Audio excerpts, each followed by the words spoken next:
Doctors and surgeons of Reddit, what was your this just got even worse moment with your patients? I hope I never see this again. I'm an Abjan resident. This happened when I was a student. 300 pounds African American female with IVF twins around 32 weeks gestation, multiple medical problems. Chronic hypertension, being monitored inpatient.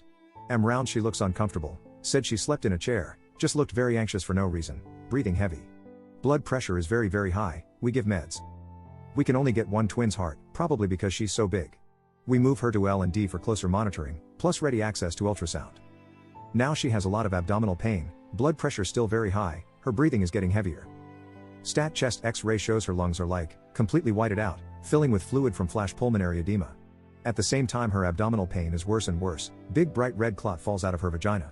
Same time, we get an ultrasound view of both fetuses, twin 2's heart is super slow. Patient is now having a panic attack and screaming while also having trouble breathing. This is all within like, 10 minutes. Stat/emergency/crash C-section. Get her on the table. She starts having an eclamptic seizure. Anesthesia does rapid sequence intubation. Loud. Long.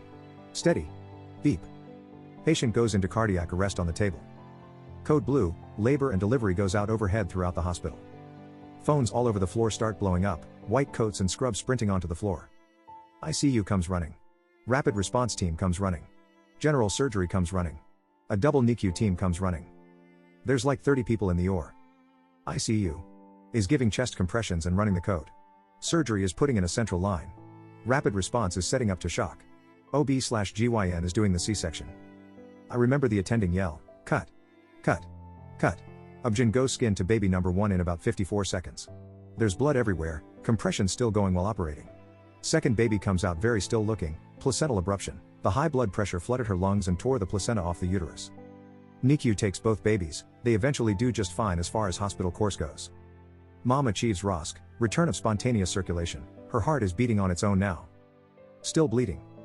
Massive transfusion protocol initiated, she eventually gets somewhere between 14 to 20 units of packed red blood cells plus plasma, platelets, other stuff. Thank you for giving blood, it actually, actively saves the lives of people who wish they could know who to thank.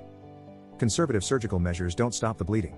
Cuvillaire uterus is diagnosed secondary to placental abruption in the setting of eclamptic seizure. Caesarean hysterectomy is performed. Uterus comes out. Patient remains intubated for about 2 days. Downgraded from CICU. Walks out of the goddamn hospital after 1 week because that's how a solid medical team handles their crap. Now, there were a lot of red flags to indicate delivery at the beginning of this story, but she spiraled so fast, there really wasn't any significant wasted time. Next story. I have many stories. One is a healthy 23-year-old male comes into ER with some chest pain. Normal vital signs, never smoker, normal chest x-ray. Pain started after eating something spicy, tell him it's probably Gert. 5 minutes later he drops dead in his bed. Start CPR and get a pulse back. Stabilized, gets CT scan and has an aortic dissection, dies again in CT scan and never makes it to the OR. The guy's major blood vessel basically just exploded. This happens to men in their 70s with a long smoking history and high blood pressure. This healthy 23-year-old had absolutely zero risk factors for this, no evidence of Marfan's or Ehlers-Danlos for the med people reading this. Still makes no sense to me. Next story. When we opened the abdomen of this woman in her late 20s up, the entire room instantly smelled like hot rotting flesh. The smell was like the swamps of Dagoba story for those who remember that piece of Reddit history. We were doing an exploratory laparotomy because she had such severe abdominal pain she couldn't sit still for a CT scan, and the x-ray just suggested some free fluid in the abdomen. A paracentesis, draining fluid from the abdominal cavity, didn't really do anything, so the surgeon was kind of going in blind. But her indication for surgery was the extreme pain and the rock-hard feeling of her abdomen. When he cut her open he saw that she was going into multiple organ failure with a ton of tissue simply rotting. The smell enveloped the room instantly, anesthesia was gagging, I ran to grab the peppermint oil to rub on our masks. The surgeon looked at the abdomen for about 20 seconds and said, "Well, anesthesia, I think she's about to crash. I imagine this pressure in the abdomen was the only thing giving her any blood pressure." She did crash, and she died there on the table. This young woman had been an extremely heavy meth user, her mom had started her out using meth with herself when the girl was a teenager. They figured she probably got a bloodstream infection from injections with dirty needles, and it just spread through her body like wildfire. Next story. My father went to hospital with chest pains, they decided to do an angiogram.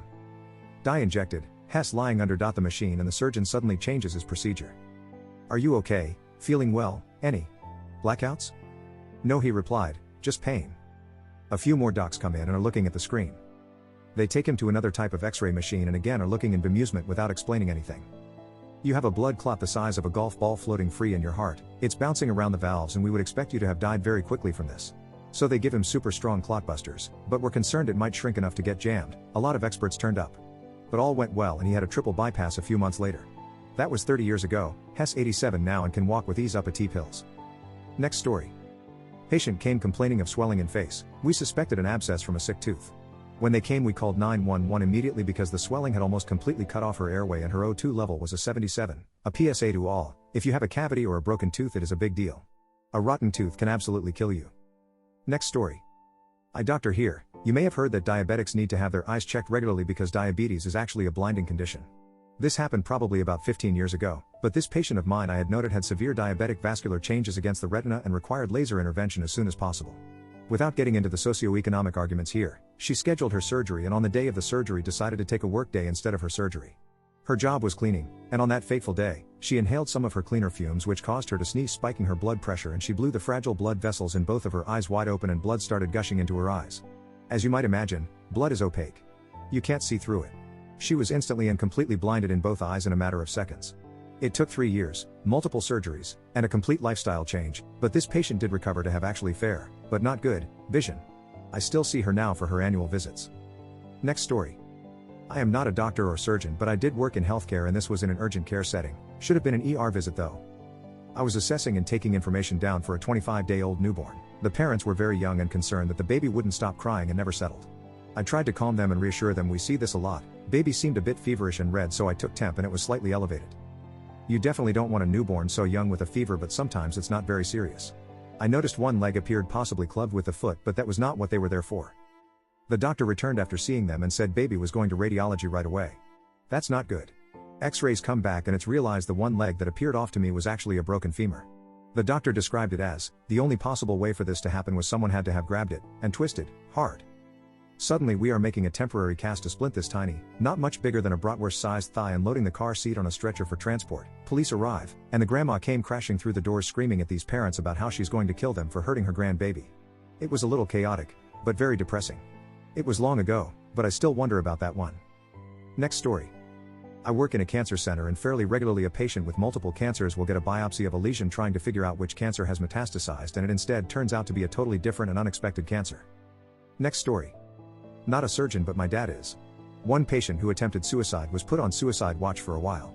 Said he was fine, slowly got taken off suicide watch. He asked for permission to go alone to the cafeteria and eat. Got that permission. Took a knife from behind the counter and slit his own throat. You have no idea how much blood there is in the human body until someone cuts deep. My dad described the scene like something from a horror film.